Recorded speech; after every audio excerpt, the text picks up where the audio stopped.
Hello,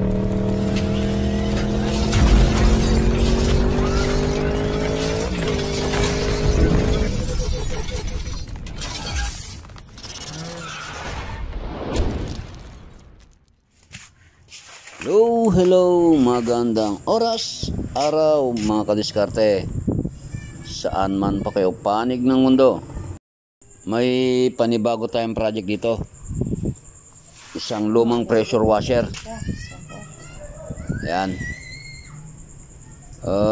Palagay ko medyo matagal-tagal ng sira to. Stock na to. Ngayon lang nila siguro naalalang ipaayos kasi maaaring kailangan na nilang gamitin. Nag-iwan na rin sila ng gasolina para siguro kung sakali mapaandar, pero gagamitin natin to panlinis. Papabili lang tayo ng panibago pagka kasi sigurado maraming dumi to. Kaya sana mga kadiskarte, samahan nyo ko. Panoorin nyo itong video hanggang sa matapos. Tingnan natin kung mapapandar natin to o hindi.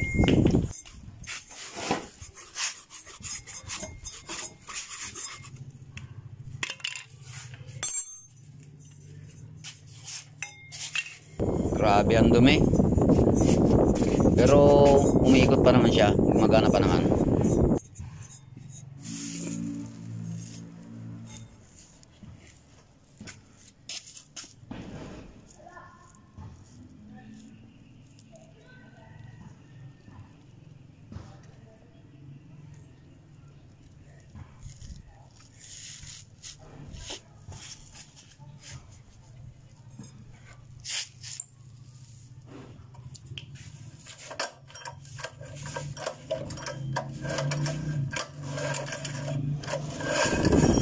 Loss compression din siya mga kadiskarte, kaya kailangan natin i-grind yung mga balbula niya. Pati loob ng tangke halos kinain na rin ng kalawang. Oh, grabe.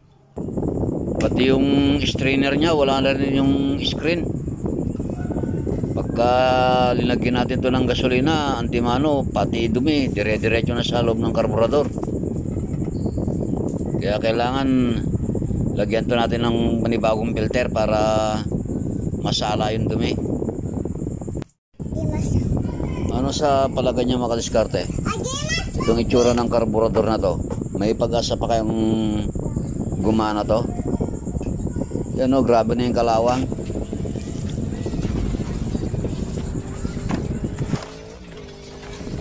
Willing naman gastusan ng may-ari ito. Basta sabihin ko lang kung ano yung mga dapat palitan. Pero sabi ko, titignan ko muna kung mapapagana ko. Ngayon kung hindi talaga gagana, saka lang natin palitan yung mga pyesa.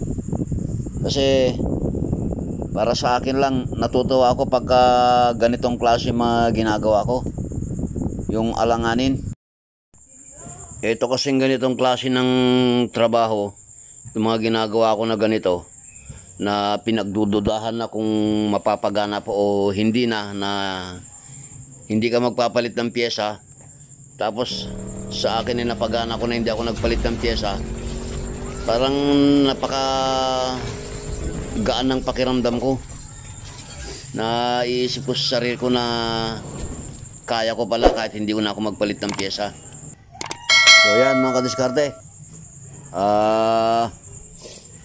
abangan nyo na lang yung mga susunod na mangyayari.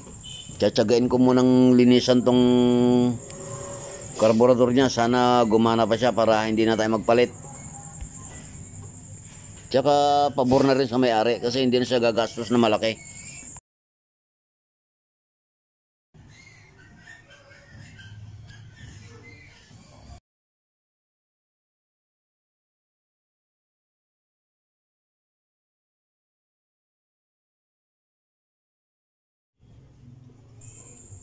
Maganda tong generator na to mga kadiskarte kasi mayroon siyang pyesa na old coins, yung mga lumang barya. Yan kung mapapansin nyo, no? Yan. Oh. 50 centavos yan yung agila. Ito yung pinangtapal nila doon sa nabasag na baso ng fuel cock. Kasi yung fuel cock nitong generator na to, naka-built-in dito sa carburetor. Yan. Yan siya nakalagay. Sa loob niyan. Ganyan. Tapos yung nabasag na baso niya, ito yung ginawa rin nilang lock. Yan, tinapal nilang ganyan dyan, tapos sinigpitan nila para hindi tumapon yung gasolina.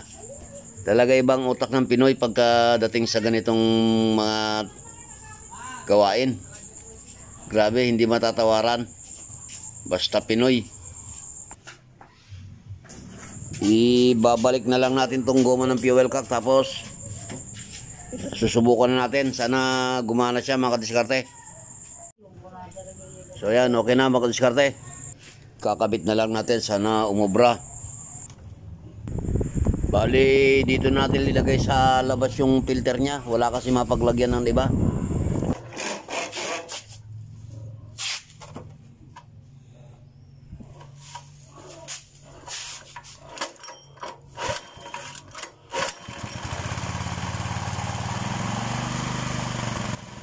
Medyo may konting palyado siya, mahirap i-timing. Siguro gawa na rin na yung sitwasyon ng carburetor niya, luma na. Pero at least kahit pa paano, umaandar na siya. Papadesisyon na lang natin sa may-ari kung itutuloy niya pang palitan yung carburetor o hindi na. Kasi nakita naman niya na gumagana na.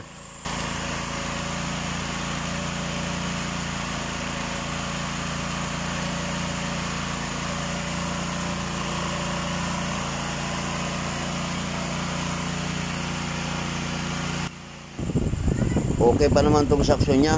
Malakas pa yung higop niya. Kailangan nga lang ng lubricant para gumana siya na maayos.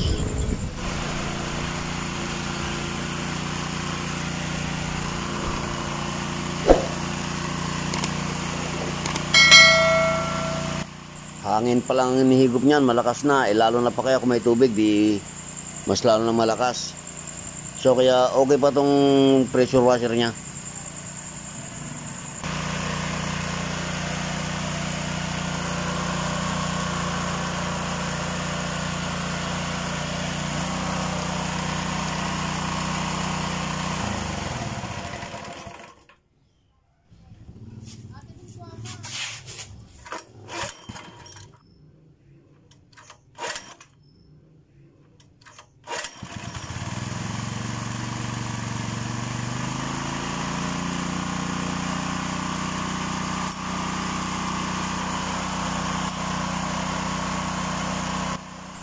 So ayan mga kadiskarte, okay na siya. Wala tayong pinalitan na piyesa kahit isa, pero gumana pa rin siya. So kung nagustuhan yung video natin ngayon, please naman